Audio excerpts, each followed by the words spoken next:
Question d'actualité, c'est maintenant. Question d'actualité, c'est maintenant. Parole de foi média. L'actualité. Actualité. Bonjour, monsieur Richard Kalumba. Bonjour, monsieur Paul. Vous êtes le coordonnateur du Conseil supérieur de l'audiovisuel Katanga et du Congo, mais pour le niveau du Katanga. Oui, c'est cela, bien sûr. Conseil supérieur de l'audiovisuel et de la communication. Voilà, merci beaucoup. Il y a une directive, un communiqué signé par le CESAC à partir de Kinshasa, qui est en train de fustiger une pré-campagne, ou même une campagne au niveau des médias. Est-ce que ce cas touche aussi le Katanga? Oui, il s'agit bien sûr d'un communiqué officiel du bureau, lancé par le bureau du Conseil supérieur de l'audiovisuel et de la communication à l'intention de tous les médias de la République démocratique du Congo. Est-ce que vous avez constaté ici au Katanga qu'il y a une campagne précoce? Je constatais quelques cas dans le média officiel des individus qui ont déjà acheté des espaces dans le média, dans le cadre de leurs émissions religieuses et des émissions de promotion. Mais ils profitent de leur espace là-bas pour commencer à lancer la campagne précoce. Il y en a qui demandent au maman de passer à son église pour qu'on lui donne des pannes, qu'on leur donne des pannes. Il en profite pour donner son numéro et bien entendu aussi s'annoncer qu'il sera candidat. Souvent ceux qui font des dons le font dans le cadre de leur fondation, comme cela se dit aujourd'hui. Est-ce que même cela est prohibé? C'est prohibé dès lors que maintenant ils vont changer de discours. Ils vont rappeler toujours que je suis votre frère et que je viens auprès de vous pour que vous pensiez à moi au moment opportun. Et je crois que ce n'est pas encore le moment. Certaines ONG et même la société civile au niveau de Kinshasa constatent que même certains officiels à plusieurs niveaux sont déjà en pré-campagne ou même en campagne. Et cela aussi, vous avez les moyens de les contraindre? Bien sûr, tous les médias officiels, commerciaux, communautaires, évangéliques sont sous le contrôle, en ce qui concerne les contenus, du Conseil supérieur de l'audiovisuel et de la communication. Je vous ai parlé tantôt ici des médias officiels de la province du Haut-Katanga qui s'illustrent déjà à partir de certaines émissions dans cette campagne-là. Je crois que si au niveau national, c'est la même chose qui s'est produit, le CESAC ne tardera pas à se saisir de ce cas-là. Voilà, là ce sont pratiquement les médias traditionnels comme on les appelle, mais il y a aussi ce volet des réseaux sociaux. Vous avez le contrôle de ce secteur-là?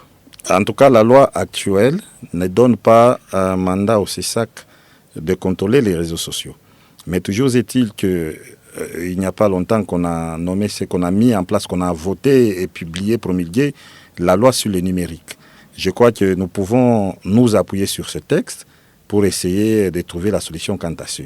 Mais disons que si le CESAC, son champ d'action est limité à travers le média audiovisuel, le média en ligne, mais aussi la presse écrite, mais la CENI, quant à elle, qui organise d'ailleurs cette campagne-là, a le pouvoir sur toutes les personnes.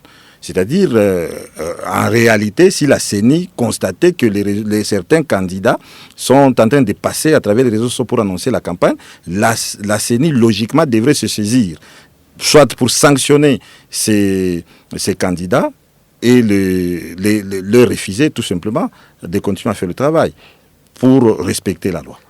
Si nous revenons un peu aux médias traditionnels, est-ce que quand vous avez constaté certaines dérives, vous avez alerté la CENI? Vous collaborez avec la CENI?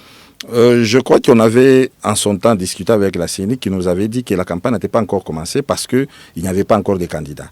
Bon, maintenant que les candidats officiels sont connus avec leur numéro, nous allons rappeler la même proposition pour que la CENI puisse faire le travail qu'il faut. Bon, on a fait une nouvelle mise en place au niveau de province. Nous attendons la prise en fonction du nouveau secrétaire exécutif pour le cas du Haut-Katanga pour essayer de voir comment on peut faire cette collaboration-là. Est-ce que vous avez les moyens logistiques et matériels pour faire le monitoring? Non. Là, il faut que nous soyons francs. Nous n'avons pas les moyens logistiques, mais aussi les moyens humains. Jusqu'à présent, nous étions en train d'espérer une mise en place au niveau de toutes les provinces de la République démocratique du Congo, avec afin de renforcer les équipes provinciales.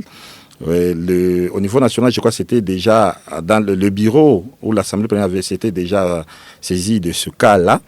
Il a même procédé à cela, mais c'est le moyen financier qui traîne au niveau du gouvernement. Nous pensons que le mois d'octobre pourra être le meilleur pour que nous ayons d'abord une équipe suffisante pour faire ce travail de monitoring afin que nous puissions bien vigiler la campagne électorale. Le CESAC est l'une des 3 structures d'appui à la démocratie avec la CENI, avec la structure pour les droits de l'homme. Et vous estimez que le CESAC est le parent pauvre de ces structures-là? Oui, le CESAC et la CNDH, ce sont les parents pauvres qui ne bénéficient pas beaucoup de l'État congolais. C'est tout ce que nous pouvons dire. C'est par manque de volonté politique? En tout cas, je ne sais pas. Qu'est-ce que je vais dire à ce propos? De peur de tomber moi-même dans les délits de presse qu'on appelle la diffamation. Voilà, Monsieur Richard Kalumba, je vous remercie. Je vous en prie, merci.